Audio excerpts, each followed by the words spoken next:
as today marks a pivotal moment in Indian politics as the fifth phase of the Lok Sabha elections is currently underway in Uttar Pradesh across 14 constituencies.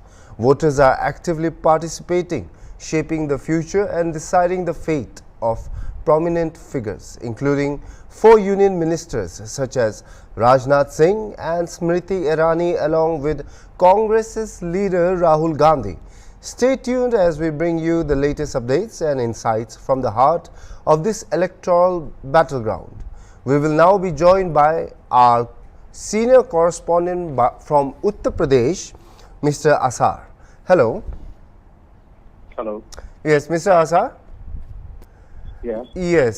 So what is the situation in Uttar Pradesh right now that we are witnessing such big faces, such VIP faces of this political journey, and today they are going to polls? जी देखिए, आज लोकसभा चुनाव के 5वें चरण के मतदान के तहत 6 राज्यों और 2 केंद्र शासित प्रदेशों की कुल 49 सीटों पर वोटिंग हो रही है। सुबह 7 बजे से मतदान शुरू हुआ है और शाम 6 बजे तक चलेगा। इसमें उत्तर प्रदेश की अगर बात करी जाए तो 14 सीटें इसमें शामिल हैं, जिनमें अमेठी, रायबरेली, लखनऊ और उसके साथ साथ 12 और सीटें हैं, जिनमें जालौन, झांसी, हमीरपुर, बांदा, फतेहपुर, कौशाम्बी, बाराबंकी, फैजाबाद, कैसरगंज और गोंडा है। तो इसमें 7 बजे से मतदान शुरू हुआ है और बड़ी भीषण गर्मी के बीच में ये देखा जा रहा है कि जो पब्लिक है वो लगातार वोट डाल रही है। गर्मी का प्रकोप देखते हुए भी तमाम बूथों पर सुरक्षा व्यवस्था के तगड़े इंतजाम किए गए हैं। इसमें आपको अभी तक बता दें कि जो लगभग 11 बजे तक की जो वोटिंग परसेंटेज है उसकी अगर बात करी जाए तो अमेठी में 27% और लखनऊ में अभी 22% के पास वोटिंग हो चुकी है और लगातार जो वोटिंग परसेंटेज है वो बढ़ता जा रहा है। और अभी चुनाव आयोग का ये भी कहना है कि जो 4 चरणों में परसेंटेज थी उससे थोड़ी ज्यादा परसेंटेज बढ़ रही है, क्योंकि अभी 4 ही घंटे बीते हैं और 22% वोट पड़ चुका है। यानी कि अगर कुल बात करी जाए तो यूपी की 14 सीटों पर अभी तक जो टर्नआउट देखा जा रहा है वो 27.76% के आसपास है। तो अपने आप में ये बड़ी बात है कि जनता अब जागरूक हो रही है और लगातार वोट डाल रही है। और अगर बात करी जाए यहाँ की तो अमेठी और रायबरेली और लखनऊ की इन 3 सीटों पर सभी की निगाहें जमी हुई हैं, क्योंकि कांग्रेस का गढ़ माना जाता है अमेठी और रायबरेली और उसपे अभी राहुल गांधी प्रत्याशी हैं। तो कहीं ना कहीं जो कांग्रेस की दावेदारी है इंडिया गठबंधन से वो थोड़ी मजबूत दिखाई दे रही है। लेकिन साफ तौर से जो भारतीय जनता पार्टी के लोग हैं और जो विपक्ष के लोग हैं वो कह रहे हैं कि जिस तरीके से रायबरेली को छोड़ करके राहुल गांधी अमेठी पहुंचे हैं, वैसे ही अब अमेठी से भी उनका सुपड़ा साफ होने वाला है। तो साफ तौर से ये देखा जा रहा है कि आज ये भी ध्यान रखा जा रहा है कि मतदान केंद्र जो है उसमें विशेष इंतजाम किए जाएं, जिसमें सुरक्षा के साथ साथ इमरजेंसी चिकित्सा की व्यवस्था और उसके साथ 19 रैपिड रिस्पांस टीम बनाई गई है और शहर भर में लगभग 1544 मतदान केंद्र बनाए गए हैं और उसमें खासतौर से स्वास्थ्य को जो है हेल्प डेस्क रखा गया है।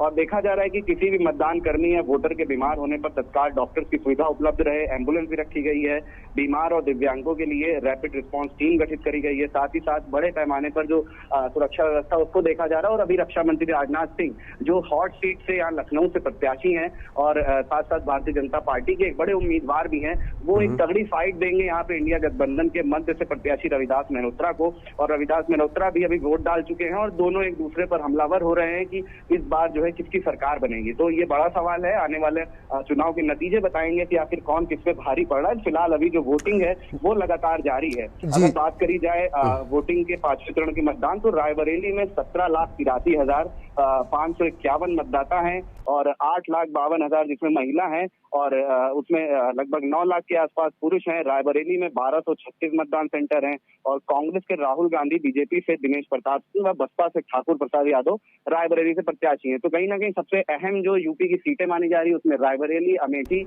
और लखनऊ की सीटें, इन तीनों सीटों पर सभी की निगाह जमी हुई है और सभी एक दूसरे पर भारी पड़ रहे हैं। और ये कहा जा रहा है कि ये जो चुनाव के नतीजे होंगे वो अपने आप में इतिहास जाहिर करेंगे और आने वाला वक्त जो होगा वो बदलाव की ओर एक बढ़ता हुआ नजर आएगा।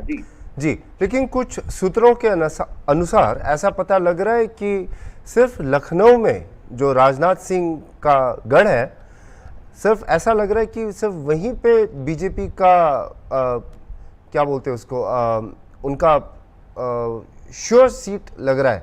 बाकी जो 14 सीटें गई हैं आज मतदान में, जो 14 सीटें गई हैं वहाँ से अवश्य 13 सीटें तो पहले से बीजेपी के हाथ में है, लेकिन लोगों का ये कहना है कि शायद इस बार बीजेपी ना निकले, आपको कैसा लग रहा है? वहाँ पे वोटर टर्नआउट कौन सी तरफ से ज़्यादा और किसको ज़्यादा समर्थन दिखाई दे रहा है आपको?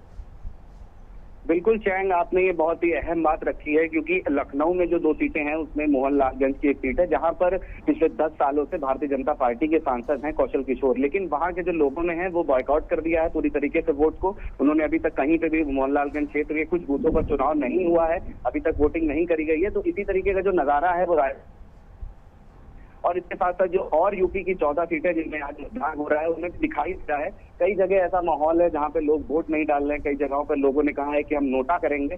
तो ऐसे में ये भी एक देखा जा रहा है कि कहीं ना कहीं जो इंडिया गठबंधन है, जो कांग्रेस की लोग हैं, जो कांग्रेस के प्रत्याशी हैं, वो भी भारतीय जनता पार्टी के ऊपर भारी पड़ रहे हैं। लेकिन रक्षा मंत्री राजनाथ सिंह की अगर बात करें तो लखनऊ के एक ऐसे नेता हैं, एक ऐसे प्रत्याशी हैं जो अपने आप में बड़ा नाम है और लगातार लखनऊ के लिए काम करते आ रहे हैं। चाहे रिंग रोड की बात करी जाए, चाहे फ्लाईओवर्स की बात करी जाए, चाहे डेवलपमेंट की बात करें, तो तमाम तरीके के डेवलपमेंट जो है रक्षा मंत्री राजनाथ सिंह के द्वारा लखनऊ की जनता को दिया जा रहा है। तो लखनऊ की जनता की अगर बात करी जाए तो वो कहीं ना कहीं भारतीय जनता पार्टी के साथ है, सपोर्ट में है।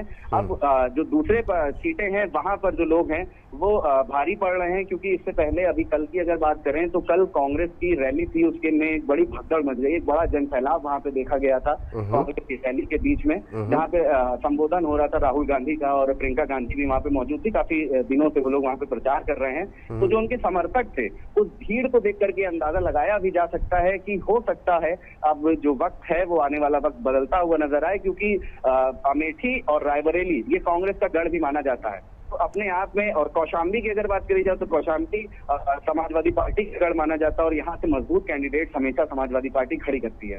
तो अब जो चुनाव के नतीजे होंगे वो जरूर इधर उधर डोलते हुए नजर आ रहे हैं, क्योंकि जरूर 13 सीटों पर भारतीय जनता पार्टी काबिज है, लेकिन इस बार जो सत्ता है वो पलटती हुई भी नजर आ रही है। लेकिन आने वाला वक्त और चुनाव के नतीजे ही बताएंगे कि आखिर कौन काबिज होता है और जीत का परचम लहराता है। जी जी, रिजल्ट तो जैसे भी हो 4 जून को ही निकलेगा, लेकिन अभी कुछ ऐसा लग रहा है कभी कभार देखते हुए कि समाजवादी पार्टी और जो कांग्रेस का जो गठबंधन बना है वो बीजेपी पर बहुत भारी पड़ चुका है। और जो राहुल गांधी जी जो वहां से रायबरेली से कॉन्टेस्ट कर रहे हैं, ये भी शायद क्या मालूम उन पर बीजेपी के ऊपर बहुत भारी पड़ा है। वहां पे वो क्या हो रहा है और अमेठी में अभी कैसा चल रहा है? बिल्कुल, देखिए एक दौर था जब राहुल गांधी को और कांग्रेस को तमाम जो जनता थी वो लाइटली ले रही थी, लेकिन उसके बाद राहुल गांधी ने अपनी इमेज को सुधारा है, सड़कों पर न्याय यात्रा निकाली, भारत जोड़ो यात्रा निकाली, जिसके बाद एक बड़ा इम्पैक्ट जो है राहुल गांधी के नाम का वो देश की जनता के ऊपर जा चुका है और लोगों के दिमाग में राहुल गांधी बैठ चुके हैं। और जिस तरीके का जनसैलाब उनकी कार्यसभा में और उनकी जनसभा में देखने को मिल रहा है, तो वो जरूर ये जाहिर कर रहा है कि जो लोग हैं वो राहुल गांधी के और इंडिया गठबंधन के साथ हैं। तो ये भी कहा जा सकता है कि इस बार जो चुनाव के नतीजे होंगे उसमें बीजेपी के हाथ पैर फूल सकते हैं और भारतीय जनता पार्टी इस बार सत्ता से गायब भी हो सकती है। लेकिन ये अपने आप में सवालिया निशान है, क्योंकि हर बार इस तरीके की चीजें आती हैं और तमाम पार्टियां अपने आप में कॉन्फिडेंट रहती हैं और ये दावे करती हैं कि हम जीत रहे हैं, लेकिन जो नतीजे होते हैं चुनाव के वो कुछ और ही निकल जाते हैं। तो ये कहना अभी जाहिर नहीं है कि किसमें कौन मजबूती रखता है, लेकिन ये बात आपने सही कही चाहेंगे कि जो इंडिया गठबंधन है वो इस बार उत्तर प्रदेश में कहीं ना कहीं भारी पड़ रहा है, क्योंकि भारतीय जनता पार्टी की जनसभाओं में उस तरीके के भीड़, उस तरीके का जनसैलाब नहीं दिखाई दे रहा है जैसा इंडिया गठबंधन और कांग्रेस की जनसभाओं में दिख रहा है। अभी जो एक्सक्यूज मी, अभी जो मुद्दे चल रहे हैं उत्तर प्रदेश में, क्या लोग बेरोजगारी, महंगाई, इस पर वोट डाल रहे हैं या लोगों के बीच में अभी तक मोदी का वेव, उनका जो मोदी जी का जो उनका बहुत कैरिज्मेटिक कैरेक्टर है अभी तक लोगों पे छाया हुआ है, या लोग अब मुद्दों पर नजर डालना शुरू कर रहे हैं? देखिए, लगातार भारतीय जनता पार्टी के ऊपर जो विपक्ष है वो हमलावर रहता है और कहता है कि भारतीय जनता पार्टी धर्म की राजनीति करती है और जातिवाद की राजनीति करती है। लेकिन पब्लिक कहीं ना कहीं अब इस चीज से उभर के बाहर आ चुकी है और वो विकास की ओर जा रही है। शिक्षा चाहिए उसको, स्वास्थ्य चाहिए, रोजगार चाहिए और ये चाहिए कि बदलाव हो, एक डेवलपमेंट हो, अपना शहर, अपना प्रदेश वो एक ऊंचाइयों की ओर बढ़े। तो अब पब्लिक खास करके ये ध्यान दे रही है। हमने कई लोगों से बातचीत भी करी तो उन लोगों का ये कहना था कि हम लोगों को विकास चाहिए, रोजगार चाहिए, लेकिन उसमें कई ऐसे भी दिखे जिनका सीधा कहना था कि नहीं, प्रधानमंत्री नरेंद्र मोदी हैं तो मुमकिन है। जरूर एक प्रधानमंत्री नरेंद्र मोदी की जो इमेज है वो लोगों के जहन में बिल्कुल बिल्कुल उतर चुकी है और लगातार प्रधानमंत्री अलग अलग जगहों पर जाकर प्रचार कर रहे हैं, गुरुद्वारे जा रहे हैं, मस्जिद जा रहे हैं, मंदिर जा रहे हैं और अपनी इस इमेज में बाहर आ रहे हैं कि वो धर्म की राजनीति करते हैं, क्योंकि उनको कहा जाता है कि हिंदू पक्ष के नेता हैं वो, लेकिन जिस तरीके से वो तमाम दूसरी धर्म की जगहों पर जा रहे हैं, धार्मिक स्थलों पर जा रहे हैं, तो वो ये अपनी एक इमेज में और सुधार करना चाह रहे हैं कि मैं सिर्फ हिंदुओं का नेता नहीं हूं, मैं तमाम धर्म के लोगों का नेता हूं। तो अब उस चीज का भी एक इम्पैक्ट पब्लिक के अंदर पड़ रहा, पब्लिक रोजगार भी चाह रही है और बदलाव भी चाह रही है, उसके साथ साथ ये भी चाह रही है कि प्रधानमंत्री नरेंद्र मोदी ही फिर से सत्ता में रहें, क्योंकि अलग अलग तरीके की लोग प्रतिक्रिया दे रहे हैं और प्रधानमंत्री नरेंद्र मोदी लगातार अपनी इमेज में सुधार करने की कोशिश कर रहे हैं। जी जी, आपके डिटेल रिपोर्ट के लिए बहुत धन्यवाद, हमसे जुड़ने के लिए भी धन्यवाद।